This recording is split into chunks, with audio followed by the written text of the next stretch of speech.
தேவன் நம்மை அசுத்தத்திற்கு அல்ல பரிசுத்தத்திற்கே அழைத்திருக்கிறார்.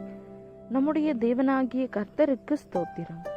அப்போஸ்தலனாகிய பவுல் தெசலோனிக்கேயருக்கு எழுதின 1 நிருபம் 1 அதிகாரம். பவுலும் சில்வானும் தீமோத்தேயும் பிதாவாகிய தேவனுக்குள்ளும் கர்த்தராகிய இயேசு கிறிஸ்துவுக்குள்ளும் இருக்கிற தெசலோனிக்கேயர் சபைக்கு எழுதுகிறதாவது, நம்முடைய பிதாவாகிய தேவனாலும் கர்த்தராகிய இயேசு கிறிஸ்துவினாலும் உங்களுக்கு கிருபையும் சமாதானமும் உண்டாவதாக. தேவனுக்கு பிரியமான சகோதரரே, உங்கள் விசுவாசத்தின் கிரியையும் உங்கள் அன்பின் பிரயாசத்தையும் நம்முடைய கர்த்தராகிய இயேசு கிறிஸ்துவின் மேலுள்ள உங்கள் நம்பிக்கையின் பொறுமையையும் நம்முடைய பிதாவாகிய தேவனுக்கு முன்பாக நாங்கள் இடைவிடாமல் நினைவு கூர்ந்து, நீங்கள் தெரிந்து கொள்ளப்பட்டவர்கள் என்று நாங்கள் அறிந்து எங்கள் ஜெபங்களில் இடைவிடாமல் உங்களை குறித்து விண்ணப்பம் பண்ணி உங்கள் எல்லாருக்காகவும் எப்பொழுதும் தேவனை ஸ்தோத்தரிக்கிறோம். எங்கள் சுவிசேஷம் உங்களிடத்தில் வசனத்தோடே மாத்திரமல்ல, வல்லமையோடும் பரிசுத்த ஆவியோடும் முழு நிச்சயத்தோடும் வந்தது. நாங்களும் உங்களுக்குள்ளே இருந்தபோது உங்கள் நிமித்தம் எப்படிப்பட்டவர்களாய் இருந்தோம் என்று அறிந்திருக்கிறீர்களே. நீங்கள் மிகுந்த உபத்திரவத்திலே பரிசுத்த ஆவியின் சந்தோஷத்தோடே திருவசனத்தை ஏற்றுக்கொண்டு எங்களையும் கர்த்தரையும் பின்பற்றுகிறவர்களாகி இவ்விதமாய் மக்கேதோனியாவிலும் ஆகாயாவிலும் உள்ள விசுவாசிகள் யாவருக்கும் மாதிரிகள் ஆனீர்கள். எப்படியெனில் உங்களிடத்திலிருந்து கர்த்தருடைய வசனம் மக்கேதோனியாவிலும் ஆகாயாவிலும் தொனித்ததும் அல்லாமல் நாங்கள் அதை குறித்து ஒன்றும் சொல்ல வேண்டியதா இராதபடிக்கு தேவனை பற்றின உங்கள் விசுவாசம் எங்கும் பிரசித்தமாயிற்று.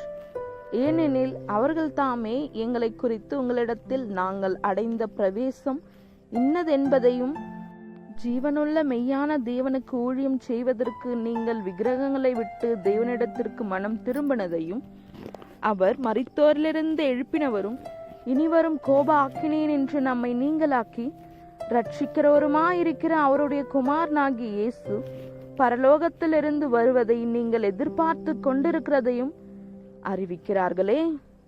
ஆமென்.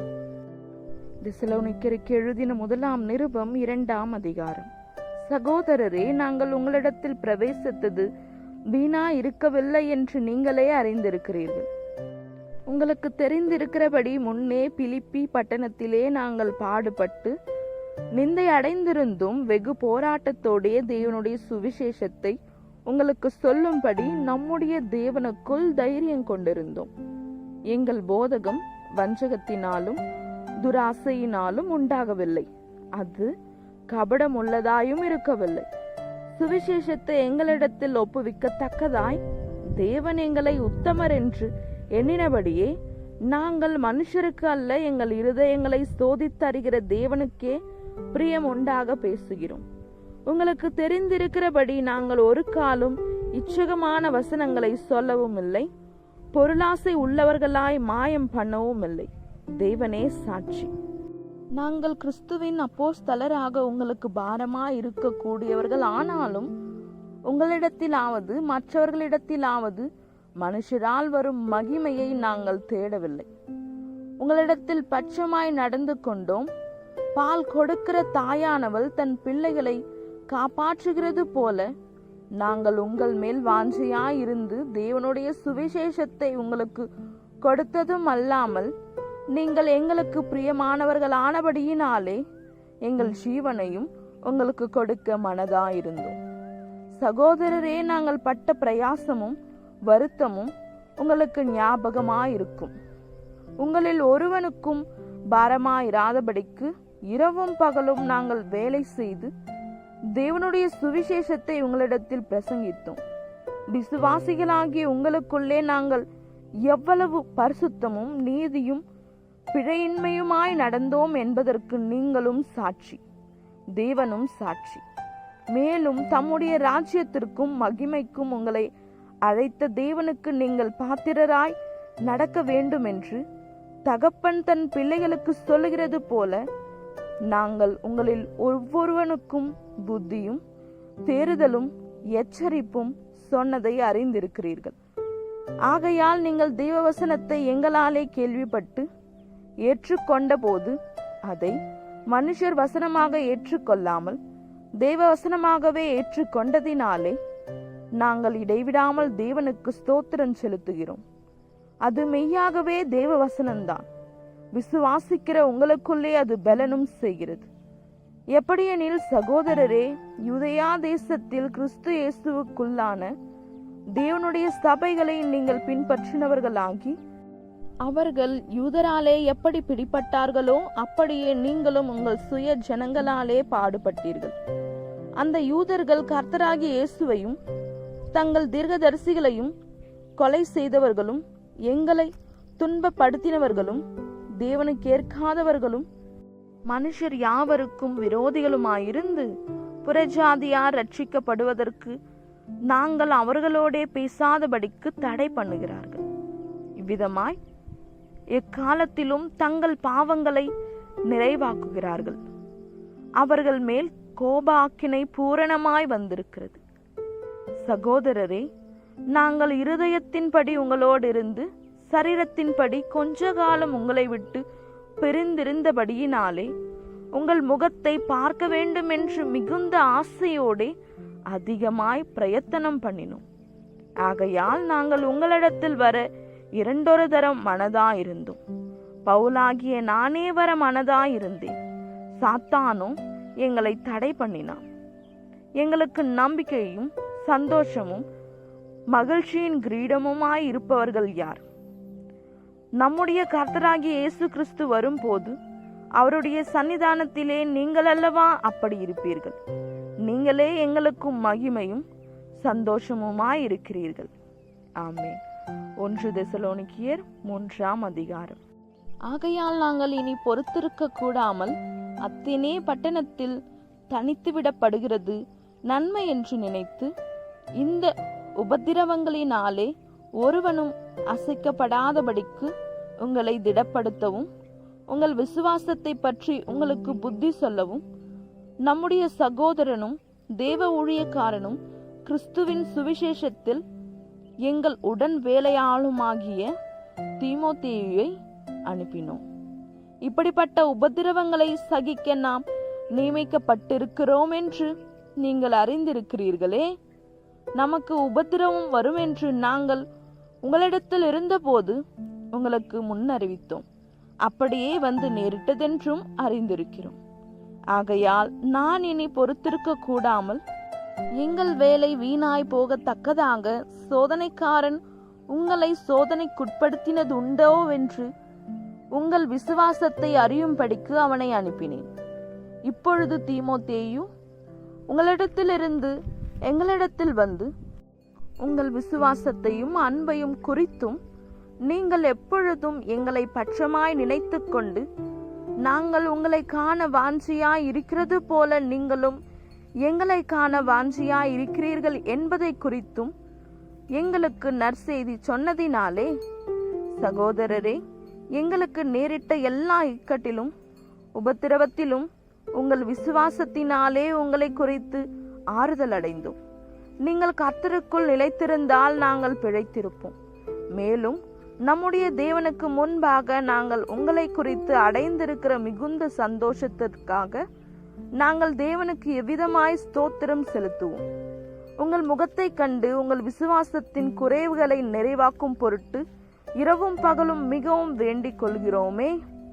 நம்முடைய பிதாவாகிய தேவனும் நம்முடைய கர்த்தராகிய இயேசு கிறிஸ்துவும் உங்களிடத்திற்கு எங்களை நேராக வழிநடத்துவாராக. நாங்கள் உங்களிடத்தில் வைத்திருக்க அன்பு கொப்பாய் நீங்களும் ஒருவரிடத்தில் ஒருவர் வைக்கும் அன்பிலும் மற்றெல்லா மனுஷரிடத்திலும் வைக்கும் அன்பிலும் கர்த்தர் உங்களை பெருகவும் நிலைத்தோங்கவும் செய்து, இவ்விதமாய் நம்முடைய கர்த்தராகிய இயேசு கிறிஸ்து தமது பரிசுத்தவான்கள் அனைவரோடும் கூட வரும்போது நீங்கள் நம்முடைய பிதாவாகிய தேவனுக்கு முன்பாக பிழையற்ற பரிசுத்தம் உள்ளவர்களாய் இருக்கும்படி உங்கள் இருதயங்களை ஸ்திரவப்படுத்துவாராக. ஆமென். 1 தெசலோனிக்கேயர் 4ஆம் அதிகாரம். அன்றியும் சகோதரரே, நீங்கள் இன்னென்ன பிரகாரமாய் நடக்கவும் தேவனுக்கு பிரியமாய் இருக்கவும் வேண்டும் என்று நீங்கள் எங்களால் கேட்டு ஏற்றுக்கொண்டபடியே அதிகமாய் தோன்றும்படிக்கு கர்த்தராகிய இயேசுவுக்குள் உங்களை வேண்டிக் கொண்டு புத்தி சொல்கிறோம். கர்த்தராகிய இயேசுவினாலே நாங்கள் உங்களுக்கு கொடுத்த கட்டளைகளை அறிந்திருக்கிறீர்களே. நீங்கள் பரிசுத்தம் உள்ளவர்களாக வேண்டும் என்பதே தேவனுடைய சித்தமாயிருக்கிறது. அந்தபடி நீங்கள் வேசி மார்க்கத்துக்கு விலகி இருந்து தேவனை அறியாத அஞ்ஞானிகளைப் போல மேலாக இச்சைக்குட்படாமல் உங்களில் அவனவன் தன் தன் சரீர பாண்டத்தை பரிசுத்தமாயும் கவனமாயும் ஆண்டு கொள்ளும்படி அறிந்து, இந்த விஷயத்தில் ஒருவனும் மீறாமலும் தன் சகோதரனை வஞ்சியாமலும் இருக்க வேண்டும். முன்னமே நாங்கள் உங்களுக்கு சொல்லி சாட்சியாக எச்சரித்தபடியே இப்படிப்பட்ட விஷயங்கள் எல்லாவற்றையும் குறித்து கர்த்தர் நீதியை சரி கட்டுகிறவராயிருக்கிறார். தேவன் நம்மை அசுத்தத்திற்கு அல்ல பரிசுத்தத்திற்கே அழைத்திருக்கிறார். ஆகையால் அசட்டை பண்ணுகிறவன் மனுஷரை அல்ல, தமது பரிசுத்த ஆவியை நமக்கு தந்தரிலென தேவனையே அசட்டை பண்ணுகிறான். சகோதரரே, சிநேகத்தை குறித்து நான் உங்களுக்கு எழுத வேண்டியதில்லை. நீங்கள் ஒருவரில் ஒருவர் அன்பா இருக்கும்படிக்கு தேவன் போதிக்கப்பட்டவர்களாய் இருக்கிறீர்களே. அந்தபடி நீங்கள் மக்கேதோனியா நாடெங்கும் உள்ள சகோதரர் எல்லாருக்கும் செய்து வருகிறீர்கள். சகோதரரே, அன்பிலே நீங்கள் இன்னும் அதிகமாய் பெருகவும் புறம்பே இருக்கிறவர்களை பற்றி யோக்கியமாய் நடந்து ஒன்றிலும் உங்களுக்கு குறைவில்லாதிருக்கும் படிக்கு நாங்கள் உங்களுக்கு கட்டளையிட்டபடியே அமைதல் உள்ளவர்களாய் இருக்கும்படி நாடவும், உங்கள் சொந்த அலுவல்களை பார்க்கவும் உங்கள் சொந்த கைகளினாலே வேலை செய்யவும் வேண்டுமென்று உங்களுக்கு புத்தி சொல்கிறோம். அன்றியும் சகோதரி, நித்திரை அடைந்தவர்கள் நிமித்தம் நீங்கள் நம்பிக்கையற்றவர்களான மற்றவர்களைப் போல துக்கித்து அறிவில்லாதிருக்க எனக்கு மனதில்லை. இயேசுவானவர் மரித்து பின்பு எழுந்திருந்தார் என்று விசுவாசிக்கிறோமே. அப்படியே கிறிஸ்து இயேசுவுக்குள் நித்திரை அடைந்தவர்களையும் தேவன் அவரோடு கூட கொண்டு வருவார். கர்த்தருடைய வார்த்தையை முன்னிட்டு நாங்கள் உங்களுக்கு சொல்லுகிறதாவது, கர்த்தருடைய வருகை மட்டும் உயிரோடு இருக்கும் நாம் நிதிரை அடைந்தவர்களுக்கு முந்திக் கொள்வதில்லை. ஏனெனில் கர்த்தர் தாமே ஆரவாரத்தோடும் பிரதான தூதனுடைய சத்தத்தோடும் தேவ எக்காலத்தோடும் வானத்திலிருந்து இறங்கி வருவார். அப்பொழுது கிறிஸ்துவுக்குள் மரித்தவர்கள் முதலாவது எழுந்திருப்பார்கள். பின்பு உயிரோடு இருக்கும் நாமும் கர்த்தருக்கு எதிர்கொண்டு போக மேகங்கள் மேல் அவர்களோடே கூட ஆகாயத்தில் எடுத்துக்கொள்ளப்பட்டு இவ்விதமாய் எப்பொழுதும் கர்த்தருடனே கூட இருப்போம். ஆகையால் இந்த வார்த்தைகளினாலே நீங்கள் ஒருவரை ஒருவர் தேற்றுங்கள். ஆமேன். 1 தெசலோனிக்கேயர் 5ஆம் அதிகாரம். சகோதரரே, இவைகள் நடக்கும் காலங்களையும் சமயங்களையும் குறித்து உங்களுக்கு எழுத வேண்டியதில்லை. இரவிலே திருடன் வருகிற விதமாய் கர்த்தருடைய நாள் வரும் என்று நீங்களே நன்றாய் அறிந்திருக்கிறீர்கள். சமாதானமும் சௌக்கியமும் உண்டென்று அவர்கள் சொல்லும் போது கர்ப்பவதியானவளுக்கு வேதனை வருகிறது போல அழிவு சடுதியாய் அவர்கள் மேல் வரும். அவர்கள் தப்பி போவதில்லை. சகோதரரே, அந்த நாள் திருடனைப் போல உங்களை பிடித்து கொள்ளத்தக்கதாக நீங்கள் அந்தகாரத்தில் இருக்கிறவர்கள் அல்லவே. நீங்கள் எல்லாரும் வெளிச்சத்தின் பிள்ளைகளும் பகலின் பிள்ளைகளுமாயிருக்கிறீர்கள். நாம் இரவுக்கும் இருளுக்கும் உள்ளானவர்கள் அல்லவே. ஆகையால் மற்றவர்கள் தூங்குகிறது போல நாமும் தூங்காமல் விழித்து கொண்டு தெளிந்தவர்களாயிருக்க கடவும். தூங்குகிறவர்கள் ராத்திரியிலே தூங்குவார்கள், வெறி கொள்ளுகிறவர்கள் ராத்திரியிலே வெறி கொள்ளுவார்கள். பகலுக்குரியவர்களாகிய நாமோ தெளிந்தவர்களாயிருந்து விசுவாசம் அன்பு என்னும் மார்க்கவசத்தையும் ரட்சிப்பின் நம்பிக்கை என்னும் தலைச்சீராவையும் தரித்து கொண்டிருக்க கடவும். தேவன் நம்மை கோப அக்னிக்கென்று நியமிக்காமல் நம்முடைய கர்த்தராகிய இயேசு கிறிஸ்து மூலமாய் ரட்சிப்படைவதற்கென்று நியமித்தார். நாம் விழித்திருப்பவர்களானாலும் நிதிரை அடைந்தவர்களானாலும் தம்முடனே கூட நாம் ஏகமாய் பிழைத்திருக்கும்படி அவர் நமக்காக மரித்தாரே. ஆகையால் நீங்கள் செய்து வருகிறபடியே ஒருவரை ஒருவர் தேற்றி ஒருவருக்கொருவர் பக்தி விருத்தி உண்டாக்கும்படி செய்யுங்கள். அன்றியும் சகோதரரே, உங்களுக்குள்ளே பிரயாசப்பட்டு கர்த்தருக்குள் உங்களை விசாரணை செய்கிறவர்களாயிருந்து உங்களுக்கு புத்தி சொல்லுகிறவர்களை நீங்கள் மதித்து அவர்களுடைய கிரியையின் நிமித்தம் அவர்களை மிகவும் அன்பா எண்ணிக்கொள்ளும்படி உங்களை வேண்டிக் கொள்ளுகிறோம்.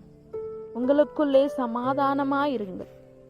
மேலும் சகோதரரே, நாங்கள் உங்களுக்கு போதிக்கிறது என்னவென்றால், ஒழுங்கில்லாதவர்களுக்கு புத்தி சொல்லுங்கள், திறனற்றவர்களை தேற்றுங்கள், பலவீனரை தாங்குங்கள், எல்லாரிடத்திலும் நீடிய சாந்தமாயிருங்கள். ஒருவனும் மற்றொருவன் செய்யும் தீமைக்கு தீமை செய்யாதபடி பாருங்கள். உங்களுக்குள்ளும் மற்ற யாவருக்குள்ளும் எப்பொழுதும் நன்மை செய்ய நாடுங்கள். எப்பொழுதும் சந்தோஷமாயிருங்கள். இடைவிடாமல் ஜெபம் பண்ணுங்கள். எல்லாவற்றிலேயும் ஸ்தோத்திரம் செய்யுங்கள். அப்படி செய்வதே கிறிஸ்து இயேசுவுக்குள் உங்களை குறித்து தேவனுடைய சித்தமாயிருக்கிறது. ஆவியை அவித்து போடாதிருங்கள். தீர்க்க தரிசனங்களை அற்பமாய் எண்ணாதிருங்கள். எல்லாவற்றையும் சோதித்து பார்த்து நலமானதை பிடித்து கொள்ளுங்கள். பொல்லாங்காய் தோன்றுகிற எல்லாவற்றையும் விட்டு விலகுங்கள். சமாதானத்தின் தேவன் தாமே உங்களை முற்றிலும் பரிசுத்தமாக்குவாராக. உங்கள் ஆவி, ஆத்துமா, சரீரம் முழுவதும் நம்முடைய கர்த்தராகிய இயேசு கிறிஸ்து வரும்போது குற்றமற்றதாய் இருக்கும்படி காக்கப்படுவதாக. உங்களை அழைக்கிறவர் உண்மை உள்ளவர், அவர் அப்படியே செய்வார். சகோதரரே, எங்களுக்காக வேண்டிக் கொள்ளுங்கள். சகோதரர் எல்லாரையும் பரிசுத்த முத்தத்தோடே வாழ்த்துங்கள்.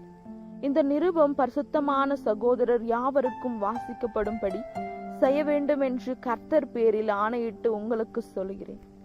நம்முடைய கர்த்தராகிய இயேசு கிறிஸ்துவினுடைய கிருபை உங்களுடனே கூட இருப்பதாக. ஆமென். இந்த வசனங்களை கேட்டுக்கொண்டிருந்த உங்கள் அனைவரையும் நம்முடைய தேவனாகிய கர்த்தர் ஆசீர்வதிப்பாராக. 1 தெசலோனிக்கேயர் நிறைவடைந்தது. நம்முடைய தேவனாகிய கர்த்தருக்கு ஸ்தோத்திரம். ஆமென்.